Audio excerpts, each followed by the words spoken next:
నీకు తోడై ఉన్నాను, హాని చేయుటకు నీ మీదికి ఎవడనూ రాడు.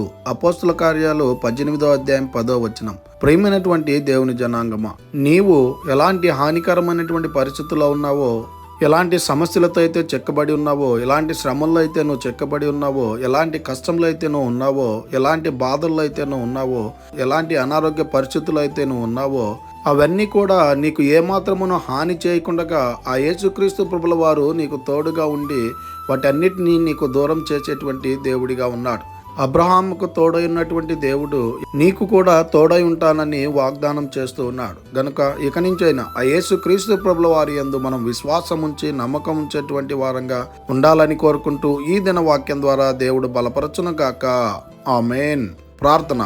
మమ్మల్ని మిక్కిలిగా ప్రేమిస్తున్న ప్రియ పరలోకమందున్న మా తండ్రి, మీకే కోట్లాది వందనాలు, స్తుతి స్తోత్రాలు ప్రభా. ఈ ఉదయకాల సమయంలో ఈ వాగ్దానం ద్వారా మీరు మాతో మాట్లాడినందుకే వందనాలు ప్రభా. ఈ వాక్యాన్ని ఎవరైతే వింటూ ఉన్నారో వారందరి జీవితాల్లో తండ్రి, వారు ఏ పరిస్థితులు అయితే, ఎలాంటి హానికరమైనటువంటి స్థితిలో అయితే ఉన్నారో వారందరికీ తండ్రి అటు స్థితి నుంచి మీరు విడిపించి వారికి తోడై ఉండి నడిపించమని ప్రార్థన చేస్తున్నాం.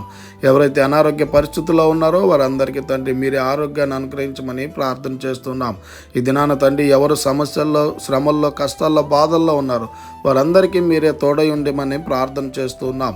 ఈ ఉదయకాల సమయంలో ఎవరైతే పనుల్లో, ప్రయాణాల్లో ఉన్నారో, నూతనమైనటువంటి కార్యాలు మొదలు పెడుతూ ఉన్నారో, వాళ్ళ పనుల్లో, ప్రయాణాల్లో, నూతనమైనటువంటి కార్యాల్లో ప్రతి బిడ్డకు మీరే తోడై ఉండి నడిపించమని యేసుక్రీస్తు అతి పరిశుద్ధ నామమున అడిగి మరి ప్రార్థిస్తూ వేడుకుంటున్నాము తండ్రి.